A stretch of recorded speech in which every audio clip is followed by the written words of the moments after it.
Hello, welcome to Chapter 3. Today we're going to be talking about analysis of cost, volume, and pricing to increase profitability.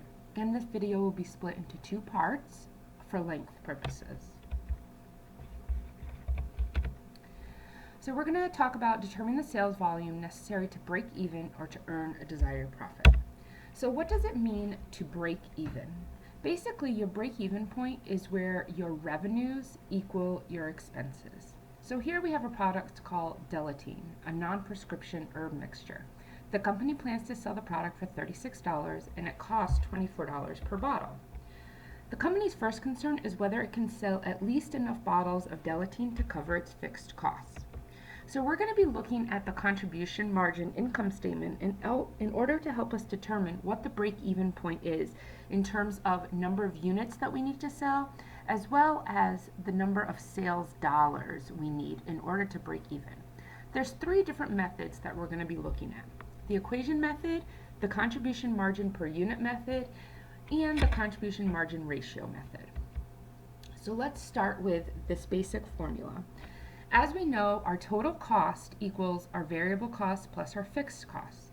If we're looking to break even, then our sales is going to be equal to our total cost. Therefore, we can replace our total cost in the formula with sales. Total sales is going to be equal to our variable cost plus our fixed cost. This is how we look at the equation formula. Therefore, the sales price per unit times the number of units sold is equal to the variable cost times the number of units sold plus our fixed cost. If we know our variable cost and our fixed cost and our sales price, then we can solve for the number of units.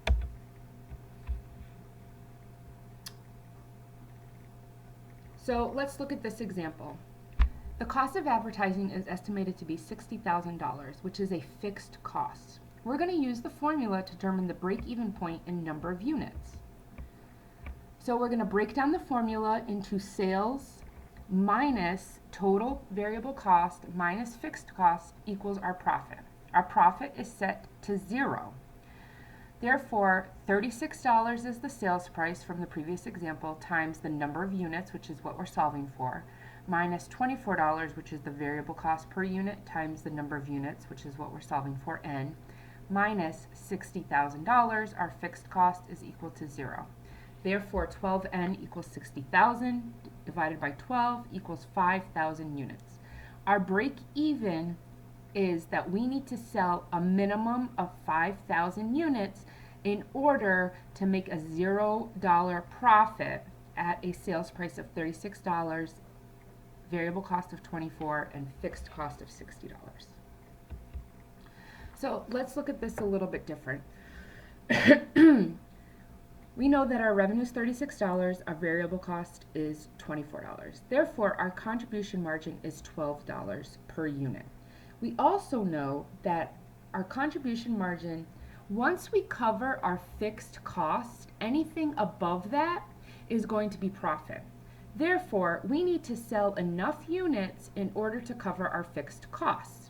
So we take our total fixed cost of $60,000 divided by 12, the contribution margin, to come up with 5,000 units that we need to sell at $12 in order to cover the $60,000 in fixed costs. The formula is fixed cost divided by contribution margin per unit. Using the contribution margin ratio is the same concept, except now we're going to solve for dollars instead of units. The contribution margin ratio is calculated as the contribution margin as a percentage of the sales. So in this case, we calculate our contribution margin divided by our sales, which is $24 divided by $36. This is telling us that our contribution margin as a percentage of sales is 33%. Excuse me.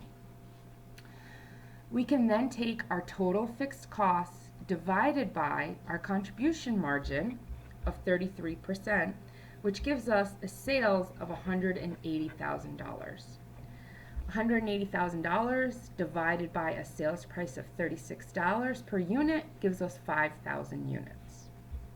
Conversely, if we take 5,000 units times our sales price of $36, then we know that we need to sell at least $180,000. And I'm sorry, I divided a variable cost instead of sales. Our contribution margin is actually $12 divided by $36, which gives us the 33%. Now let's imagine that now that we know our break even, we want to know what our actual, how much we need to sell in order to make a targeted profit. So now we know that we want to make at least $40,000. So we go back to our original formula, sales minus total variable cost minus fixed cost equals profit. This time, instead of profit being 0, it's going to be $40,000. So again, we use the equation method, and this time we're going to have our fixed costs plus our targeted profit of $100,000 divided by our contribution margin, which gives us 8333.33 units. You can't sell 0.33 of a unit, therefore you round up, and we have 8,334 units. That's using the equation formula. If we're using the contribution margin per unit method, we're going to take our fixed costs plus our desired profit, because now our contribution margin needs to cover our fixed costs and an additional 40,000 in profit. So we're going to sell 803,034 units. Multiplied by our sales price of $36 would give us the dollars. Excuse me. So you can see that if we take our units sold that we just calculated, multiply by $36, we get income or revenue of $300,000, less our variable cost at $24 times the number of units, gives us our contribution margin, minus $60,000, gives us net income of $40,000. So this is just showing us, proving out that that formula works. So now we're going to talk about how you can change the sales price, sales volume, variable cost, or fixed cost, and it'll impact your profitability. There's 3 different ways that you can price your products. Cost plus pricing is where you figure out your variable cost and you add some percentage of the variable. Prestige pricing is where you price your products at a premium because of the product's new or has a prestigious name. For example, Nike, Under Armour, they all do prestige pricing. And then target pricing is when you price the products at the market price and then control your cost to be profitable at that market price. So here we have a company where they're looking at dropping the sales price from $36 to $28 in order to be more attractive. The president wants to know what effect such a price drop will have on the company's stated goal of producing a $40,000 profit. So here you're you're being asked to determine the number of bottles that they have to sell in order to earn a $40,000 profit at a new $28 selling price. Again, you can use any of the 3 methods. Personally, I like using the contribution margin per unit method, which is where we take the fixed cost of $60,000, add $40,000, and we're going to divide it by the new contribution margin. That's calculated by the new sales price of $28 minus the variable cost that remained the same of $24 to calculate a $4 contribution margin. Once we do that, we come up with 25,000 units. That's significantly higher than the 8,334 units that we needed to sell previously. This is the income statement proving out that that works. We're going to talk about calculating and interpreting the margin of safety. So here's a new scenario where they have to sell 4,375 bottles in order to earn the desired profit. So in sales, that's going to be 4,375 bottles times $28 per bottle. The margin of safety measures the cushion between the budgeted sales and the break-even point. So it tells you the amount by which actual sales can fall short of expectations before the company is going to incur a loss. So now we come up with the break-even volume. In this case, the fixed cost is $30,000. The contribution margin is $16. That gives us a break-even units of 1,875 units. The margin of safety is 25,000 units, the difference between our budgeted sales and our break-even sales. And in dollars, that's going to be $70,000.